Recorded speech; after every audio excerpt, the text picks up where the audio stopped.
여러분 2016년 우리 교회 표가 뭐라고요? 서로 사랑하라. 서로 사랑하라. 이 말씀은 우리 예수님이 하신 말씀이죠.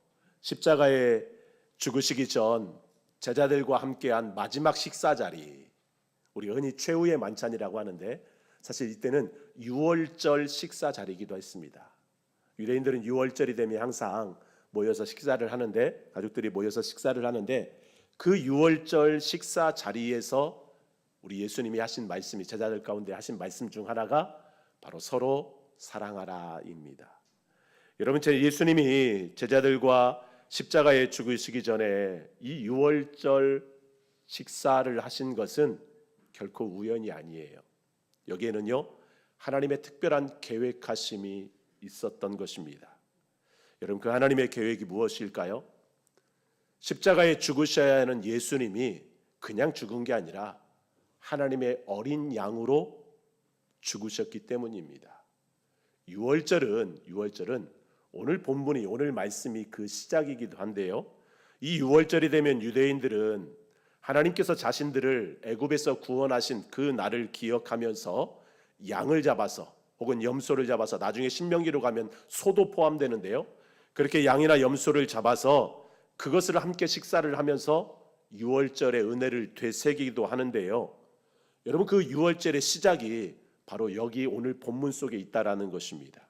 그래서 저는 오늘 이 본문을 중심으로 이 시대 우리에게 행하신 그 여호와 하나님의 유월절의 은혜가 무엇인지를 함께 나누려고 합니다. 여러분, 오늘 말씀의 배경은 여호와 하나님께서 400년 동안 그 애굽의 종살이를 하던, 종으로 살아가던 이스라엘을 구원하시기 위해서 모세와 아론에게 명하신 말씀이 바로 오늘 본문입니다. 하나님이 이 이스라엘을 구원하시기 위해서 애굽에 재앙을 내리잖아요. 첫 번째, 두 번째, 세 번째, 네 번째, 다섯 번째, 여섯 번째, 일곱 번째, 여덟 번째, 아홉 번째 재앙을 내려도 바로가 끔찍하지 않아요. 보낸다가 했다가 또 보내지 않고, 그 열 번째 재앙이 이제 내려지는 이야기가 바로 오늘 본문 배경 속에서 나옵니다. 여러분, 먼저 1절과 2절 말씀을 함께 읽어볼까요? 1절과 2절 우리 같이 읽겠습니다. 시작. 여호와께서 애굽 땅에서 모세와 아론에게 일러 말씀하시되 이 달을 너희에게 달의 시작 곧 해의 첫 달이 되게 하고. 아멘. 아멘. 여러분, 하나님이 모세와 아론에게 말씀하시는데요, 이 달을 너희에게 달의 시작 곧 해의 첫 달이 되게 하래요. 1년의 시작이 되게 하랍니다. 여러분, 이 말씀은요, 하나님께서 이스라엘 백성들을 이제 새로운 민족이 되게 하시는, 나라가 되게 하시는, 하나님의 백성 되게 하시는 그 시작점에 있다라는 것을 선포하는 말씀입니다. 그런데 생각해 보면 사실 지금 아무런 일도 일어나지 않았어요. 열 번째 재앙도 아직 내리지 않았고요, 그들이 애굽 땅을 벗어난 것도 아닙니다. 출발도 하지 않았어요. 여러분, 보통 새로운 시작을 알릴 때는 뭔가 새롭게 된 다음에 그날을 기점으로 새롭게 시작하잖아요. 우리가 송구영신 예배를 드리지만 2025년에서 2026년이 되는 그 시간이 땡 하면 그때부터 2026년 시작이 되잖아요. 지금 이스라엘 백성들에게는요, 아무런 일도 아직 일어나지 않았습니다. 하나님이 이 말씀을 하신 것도 애굽 땅에서 하신 말씀이에요. 그런데 하나님은 그 달을 이제 1년의 시작점으로 정하랍니다. 바로의 완고함이 아직 여전하고 아직 아무런 일도 일어나지 않는데 하나님은 이제 시작이래요. 이제 시작이랍니다. 사랑하는 성도 여러분, 여기에 우리는 우리의 생각과 하나님의 생각이 다르다라는 것을 볼 수 있습니다. 우리의 생각과 시간을 뛰어넘는 하나님의 구원의 은혜를 찾을 수 있습니다. 여러분, 구원의 시작은, 우리의 구원은 어떤 환경의 변화가 있어서 우리의 구원이 이루어진 게 아니라 하나님의 말씀에서부터 시작된다라는 것입니다. 우리를 새롭게 하고 우리를 구원하시는 것은 우리의 생각과 우리의 시간이 기준이 되는 것이 아니라 하나님의 생각과 하나님의 시간이 기준이 된다라는 것을 믿으시기 바랍니다. 그리고 그 하나님의 생각과 시간은요, 가장 완전하고 가장 선하다라는 거예요. 사실 아무런 일도 일어나지 않는 현실 속에서 들려진 이 하나님의 말씀이 현실적으로 보면 이상해 보입니다. 미련해 보일 수도 있죠. 이번 주 금요일 날 밤에 저희 아들하고 영화를 봤어요. 신의 악당. 여러분 혹시 보셨습니까? 안 보셨으면 꼭 보세요. 특별히 이렇게 셀끼리 같이 보셔도 좋고요. 함께 보세요. 오랜만에 우리 신앙인들이 볼 수 있는 정말 좋은 영화입니다. 그 내용은 북한의 지하교회 성도들의 이야기입니다. 그걸 좀 각색해서 만든 영화인데요. 그 악단이 나오잖아요. 그 악단장이, 그 악단에 속한 사람들은 다 지하교회 성도들이죠. 그 악단장이 그 장교에게 하는 말이 있어요.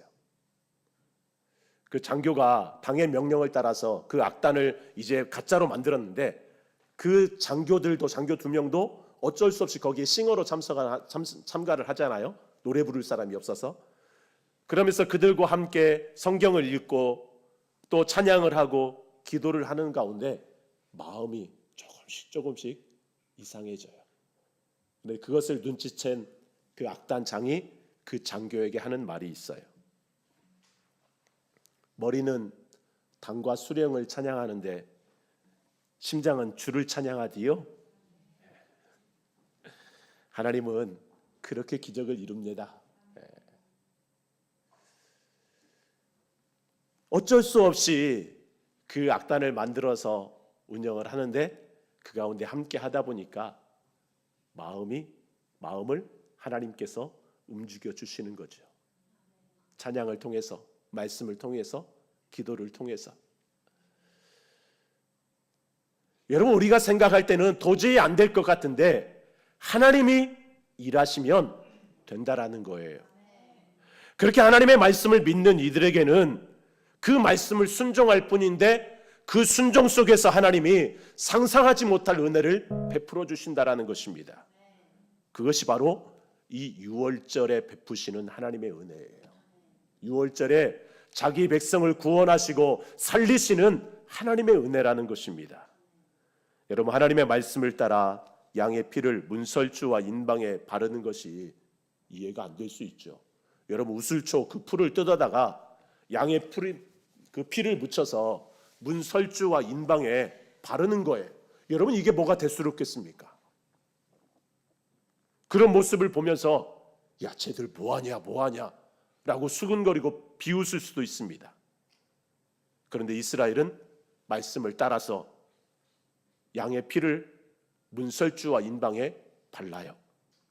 그리고 그날 밤, 아무도 생각하지 못한 밤, 그저 그냥 평범한 다른 날과 같았던 그날 밤에 하나님은 놀라운 구원의 역사를 이루십니다. 우리 13절 말씀 같이 읽을까요?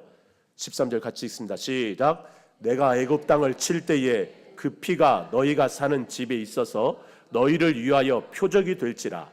내가 피를 볼 때에 너희를 넘어가리니 재앙이 너희에게 내려 멸하지 아니하리라. 아멘. 아멘. 하나님이 애굽의 모든 장자들을 다 죽이시는 그날 밤에 문설주와 인방의 피를 바른 그 집은 그 재앙에서 넘어갔다라는 거예요. 여러분, 6월이라는 말이 이렇게 넘어갔다라는 거예요. 패스했다라는 겁니다. 그날 밤이 바로 어린 양의 피로 인한 구원의 역사가 이루어진 밤이죠. 여러분, 마찬가지입니다. 하나님께서 정하신 그날 6월절 어린 양으로 십자가에 죽으신 우리 예수님의 피가 우리를 살리는 줄 믿으시기 바랍니다. 이스라엘이 구원받은 이유는요, 그들이 애굽 사람들보다 착해서 아닙니다. 여러분, 우리가 하나님께 구원받는 것은 우리가 교회에 나오기 때문에 세상 사람들보다 착한 마음을 품고 있기 때문에 구원받나요? 아닙니다. 하나님께서 우리를 자기 백성으로 선택하셨기 때문이고요. 하나님께서 예수 그리스도의 보혈을 통해서 우리 죄를 용서하셨기 때문에, 우리를 구원하셨기 때문에 그렇습니다. 다른 사람에 비해서 선하기 때문에 구원받는 것이 아니라 바로 예수 그리스도가 우리의 죄를 대신하여서 십자가에 죽으셨기 때문에 그렇습니다. 그래서 고린도후서 5장 17절은 이렇게 말씀하고 있어요. 우리 같이 읽겠습니다. 시작. 그런즉 누구든지 그리스도 안에 있으면 새로운 피조물이라. 이전 것은 지나갔으니 보라 새 것이 되었도다. 아멘. 아멘. 그리스도 안에 있으면, 그리스도 안에 있으면, 그렇게 선하신 하나님의 계획 속에서 하나님은 그리스도 안에서 우리를 새롭게 하십니다. 그리스도 안에서 우리를 다시 시작하게 하시는 분이 바로 우리 하나님이세요. 여러분, 원하기는 하나님의 말씀이 때로 이해 안 될 때도 있어요. 그러나 그럼에도 불구하고 우리를 가장 완전한 길로, 선한 길로 이끄시는 그 하나님의 말씀에 순종할 수 있기를 주님의 이름으로 축복합니다. 여러분, 무엇보다 하나님의 말씀, 하나님은요, 이 구원의 은혜를 공동체가 함께 누리기를 원하십니다. 오늘 3절과 4절 말씀 우리 같이 읽을까요? 3절 4절 같이 읽습니다. 시작. 너희는 이스라엘 온 회중에게 말하여 이르라. 이달 열흘에 너희 각자가 어린 양을 잡을지니 각 가족대로 그 식구를 위하여 어린 양을 취하되 그 어린 양에 대하여 식구가 너무 적으면 그 집의 이웃과 함께 사람의 수를 따라서 하나를 잡고 각 사람이 먹을 수 있는 분량을 따라서 너희 어린 양을 계산할 것이며. 아멘. 여러분, 여기 본문 속에 성경에서 처음으로 등장하는 단어가 있는데요, 바로 회중이라는 말입니다. 회중, 온 회중. 이후로부터 하나님이 이스라엘 백성들을 부르실 때 온 회중이라는 말을 부르고요, 회중 가운데서라는 말을 사용하시는데요, 여러분, 이 회중이라는 말, 지금까지 이스라엘은 애굽에 속한 사람으로 살았습니다. 그죠? 애굽의 식민지 속에서 애굽에 속한 사람으로 살았어요. 그러나 이제부터 누구에게 속한 사람이요? 하나님에게 속한 사람으로, 하나님의 백성으로 살아간다라는 거예요. 그래서 하나님은 그렇게 애굽과 구별된 그들을 회중이라고 부르시면서 그 회중들 가운데 명하여 하나님이 어린 양을 잡게 하십니다. 그런데요, 여기에도요 규칙이 있어요. 5절에 보면 하나님이 그렇게 구별된 회중들에게 각각의 식구를 위하여 흠없고 일련된 순양이나 숫염소를 잡으라고 하는데요, 나중에 신명기에 보면 말씀드린 대로 송아지까지, 소까지 추가되기도 하지만 이 말씀에 보면 몇 가지 규칙이 있어요. 먼저는요, 각 가족대로 식구를 위하여입니다. 말씀 한번 띄워줄래요? 각 가족대로 식구를 위하여고요, 그리고 각 사람이 먹을 수 있는 분량에 따라 양을 잡아야 합니다. 여러분, 이 말씀은 가정 안에서 소외되는 사람이 있어서는 안 된다라는 거예요. 심지어 어린 아이일지라도. 또 만약 식구가 적을 경우에는 누구와 함께? 이웃과 함께 사람 수를 따라서 양을 잡아야 됩니다. 만약에 식구가 두 사람인데 양 한 마리를 잡아서 다 먹을 수는 없잖아요. 어떤 사람은 많이 먹을 수도 있고 어떤 사람은 적게 먹을 수도 있고요. 어떤 가족은 인원이 적을 수도 있고 어떤 가족은 많을 수도 있습니다. 보통 한 마리를 8명이나 10명 정도가 먹는다고 하는데요, 여러분, 이 말씀 속에서는요, 하나님 앞에서 배제되는 사람, 소외되는 사람이 단 한 사람도 있어서는 안 된다라는 거예요. 어른이든지 어린아이든지 그 어린 양을 잡아서 먹는 그 일에 모두가 함께 해야 된다라는 것입니다. 왜요? 이것은 단순히 고기를 먹는 일이 아니에요. 단순히 밥을 먹는 행위가 아닙니다. 그 가운데 있는 하나님의 은혜를 누리는 행위가 바로 이 유월절의 식사입니다. 그래서 예수님께서 제자들과 유월절 식사를 하신 것은 우연이 아니라는 거예요. 여러분, 하나님 안에서 누려야 할 은혜에 배제되는 사람 없기를 소망합니다. 특별히 우리의 가정 가운데 우리의 아이들이라도 똑같이 하나님의 은혜를 누려야 할 아이들이고요. 더불어서 이 유월절의 은혜는 이 시대에 우리가 함께 하는 이 예배 공동체 속에서 나타나야 한다라는 거예요.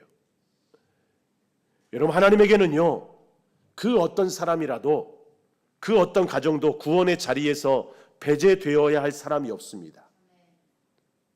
이것이 더욱더 분명하게 드러나는 것이 신명기에 나타난 유월절입니다. 여러분, 신명기 16장에 보면 하나님께서 모세를 통해서 출애굽 2세대들에게 가나안 땅에 들어가서 살 그 세대들에게 다시 한번 유월절을 지키라고 하는데요. 여러분, 1절과 16장 1절과 2절 말씀인데요. 아비벌을 지켜 내 하나님 여호와께 유월절을 행하라. 이는 아비벌에 내 하나님 여호와께서 밤에 너를 애굽에서 인도하여 내셨음이라. 2절 같이 읽겠습니다. 시작. 여호와께서 자기의 이름을 두시려고 택하신 곳에서 소와 양으로 내 하나님 여호와께 유월절 제사를 드리되. 어디에서요? 여호와께서 자기의 이름을 두시려고 택하신 곳에서. 출애굽의 유월절이 가정에서 드렸던 유월절이라면 이후에 드려지는 유월절은 하나님께서 자기 이름을 두시려고 택하신 곳, 즉 성전에서의 예배입니다. 성전에서 공동체가 함께 모여서 하는 유월절이라는 거예요. 여러분, 이것은 장차 유월절 어린 양으로 십자가에 죽으신 예수님의 몸을 이루고 있는 성전된 우리가 함께 누릴 하나님의 은혜이고 우리가 함께 고백해야 할 하나님의 은혜라는 것입니다. 이스라엘 백성들이 지켰던 이 유월절의 은혜는 우리가 함께하는 이 예배 가운데 나타날 하나님의 은혜이고 이 예배 가운데 우리가 하나님 앞에 헌신하며 나아가는 자리가 되어야 된다는 거예요. 여러분, 우리가 예배로 모이는 것은요, 단지 습관이나 전통이 아니라 우리를 구원하신 하나님의 은혜를 누리는 시간이고 감사로 나아가는 시간이죠.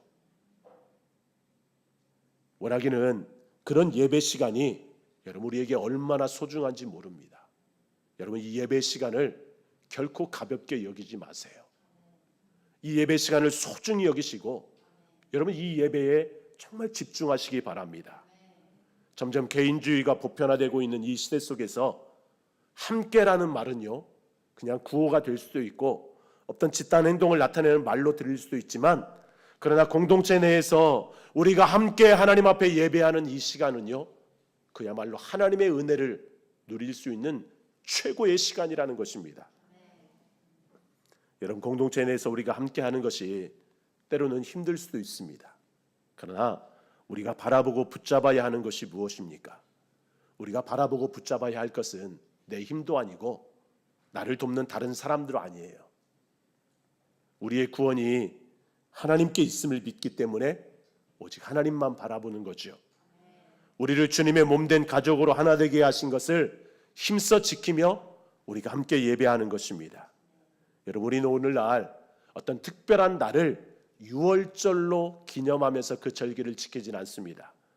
그래서 몇몇 이단들이 이것을 걸고 넘어지는 경우가 있어요. 야, 니네는 왜 유월절 안 지키냐? 성경에 분명히 유월절 나와 있는데 너희들 왜 유월절 안 지키냐라고 이단들이 대들기도 해요. 그러나 여러분, 우리의 유월절은 뭐예요? 유월절 어린 양으로 십자가에 죽으신 예수님이 모든 율법의 새로운 기준이 되잖아요.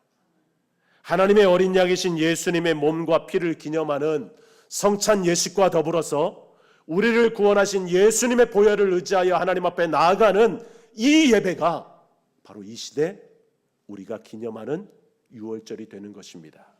사랑하는 성도 여러분, 하나님은 우리로 예수 그리스도 안에서 새로운 피조물이 되게 하셨습니다. 하나님은 우리를 예수 그리스도의 몸된 가족 공동체로 부르셨어요. 우리가 함께 예배하고 함께 교제하고 함께 사랑하는 모습 속에서 그 하나님의 영광이 드러나야 합니다. 원하기는 그 옛날 어린 양의 피로 자기 백성을 구원한 이 유월절의 은혜가 하나님의 어린 양이신 예수님을 통해서 이 시대에 우리를 구원하는 은혜가 되었음을 믿으시기 바랍니다. 그리고 때때로 우리의 삶이 무너지고 우리의 영적 싸움에서 우리가 흔들릴 때마다 예수님의 보혈을 의지하여서 더 예배하고 더 기도하고 더 찬양할 수 있기를 바랍니다. 여러분, 예수님의 보혈을 의지하여 우리가 함께하는 이 예배 자리는요, 결코 소홀한 자리가 아니에요. 여러분, 일요일, 이 주일이 맨 나중에 있다고 생각하는 사람도 있지만 우리 신앙인들에게는요, 오늘 말씀처럼 주일이 일주일의 시작하는 날입니다. 그 시작에 있어서 우리가 함께 하나님 앞에 예배하며 하나님의 은혜를 구하고 하나님의 은혜를 누리는 날이 바로 우리가 드리는 이 예배예요. 원하기는 이 예배가 무너졌던 우리의 소망이 다시 회복되는 자리가 되고 예수님의 생명이 다시 우리를 살아나게 하는 그런 자리가 되고 한 주간의 시작에 있어서 정말 하나님의 은혜로 살아가겠노라고 결단하는 그런 시간 되기를 주님의 이름으로 축복합니다.